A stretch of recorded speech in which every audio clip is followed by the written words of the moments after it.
If you're wondering whether the Kindle is the right fit for you, here's my pros and cons about it. Hi, my loves, I'm Nina, and welcome to my channel. As you may know, Christmas is coming up really fast, and I wanted to give you guys my review about my Kindle.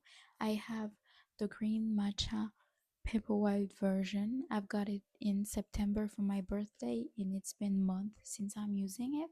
So I think I have enough time to give you guys my honest review about it. But first, what is a Kindle?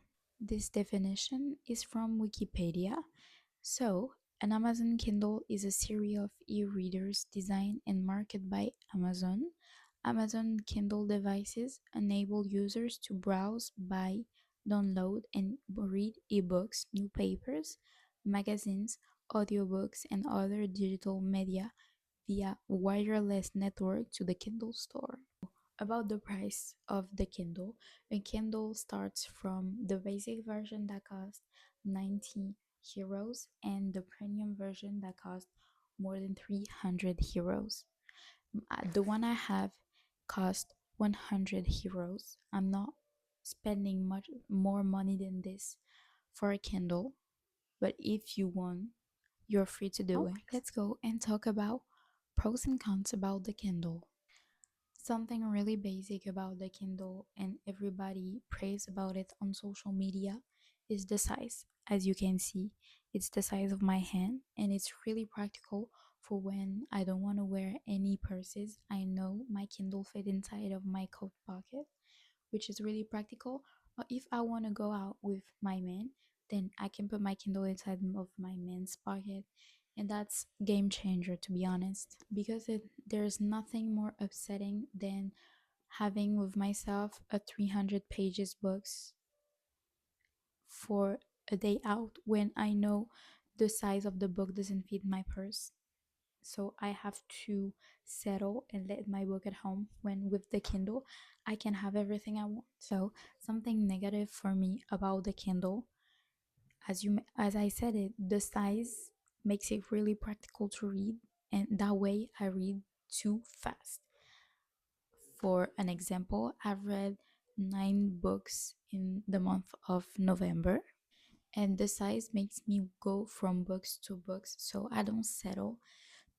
So I don't sit with the book I just read and gather my thoughts together about it. So that doesn't give enough, I don't give enough emotions to the books. When I know if it's a physical version, I just sit with the book and be like, okay, that's what I thought. That's what I liked. That's what I disliked about it. And with the Kindle, I cannot do this. I know to keep myself ensure that I remember the book I've read about.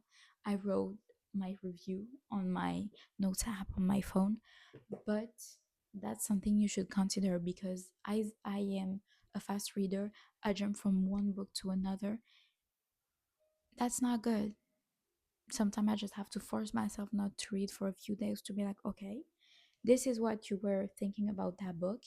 Sit with it, say what you like, what you disliked about it, and then jump to another. Switching up one book to another feels like doom scrolling, and that's not something you want to do with your Kindle because you want to take time to appreciate the book. You want to take time to enjoy the characters, enjoy the whole story, enjoy the process, enjoy the words that came out of the book. Also, something really practical about the Kindle is that you don't need any Wi-Fi. You need Wi-Fi to download a book, but when you download your book, you just have to turn off the Wi-Fi, put on airplane mode, and you can read for a month.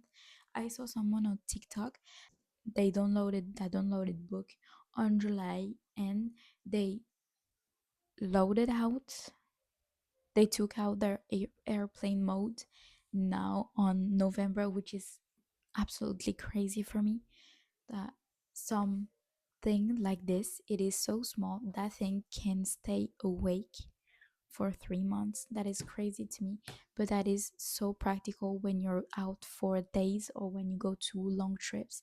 You don't want to take 2, 3, 4 books in your luggage because that's not practical and you want to save space. This is really good. I am studying literature and I am reading my books in English. That's too much information for one sentence. That's okay. As Much as I love reading in English, there are some words I don't understand, and with my Kindle, I just have to click on the word I don't understand, and the definition shows up, which is really practical. And because I am studying literature, I have a lot of words I don't know the definition in my own language, and that is so practical to be able to find the definition without being out of my book and taking my phone to look up on the internet, because everything is inside of this small thing. Something I didn't know before about my Kindle was that I did need to have subscription to a lot of things to be able to have a lot of books for me. For example, I have the Amazon subscription, and also I have the Kindle subscription. The Kindle subscription is about €6 per month, which is not a lot, but you have to consider that if you want to be able to read freely, because I know with my two subscription I am able to read books for free, which is great because I read fast. But I didn't know about this. I thought when I bought the Kindle I was able to read everything I wanted for a large space, for a large library, which was not the case. So because I pay almost €17 a month for my Kindle, I know if I want to buy a book on the Kindle store, the prices are more affordable than on any other places. So even though I'm spending €17 per month, I know that's not even a physical book price. So even though I'm paying that every month, I know I'm saving a lot of money because I have those subscription. If I want the book to stay on my library, I know I don't have to pay €10 for the book I want. If you love the feeling of switching up pages from one to another, smelling the book, do not buy a Kindle because the Kindle takes out every emotion, any sensation that is a physical thing. I know that's logical, but if you're someone who really, really, really stick to the physical version, do not buy a Kindle, because if you read on the Kindle and then you buy the physical version, that's not saving up money. That is not. Please don't do it. The fact that you can buy books on the Kindle store really fast is something really great, because for me, I know when I read a lot of books, Kindle understand what my type of books are, and they recommend such great books. So I just have to click on the book I want and it's on my Kindle. That is really fast, and that doesn't take me to think about, oh, am I able to buy this book today? Am I able to buy this book next month? I know with the Kindle, I can just take it, put it on my library, and they give it back to the Amazon store because I'm not paying for books. I mean, I'm not paying that much for books. The only downside of the Kindle is the responsiveness, because I didn't know, but the Kindle is really slow. I don't mind my Kindle being slow, because if it can switch one page to another, I'm not complaining about everything about it, but that's not as smooth as the phone. That's not as smooth as the physical version that you take one page to another, and you have to take that in consideration. Because I didn't know, but that does not bother me. But if you are someone who works really fast, who needs to do everything fast, please don't buy a Kindle, because that will slow you down and you will not enjoy your purchase. I personally love my Kindle. My Kindle is literally my best friend, and I recommend the Kindle to everybody. I recommend it to my family, to my friends, to everybody. First, because I am able to read books for school freely, because I'm studying literature that costs a lot of money. That cost me almost €100 every month. No, not every month, every years. And I don't want to spend that much money on books that I don't really enjoy reading. So the Kindle is really practical, and thanks to the subscription, I am able to read almost a million books freely. The thing is that I can take 20 books per month, I think, on my library, and I have to give it back to the Amazon store.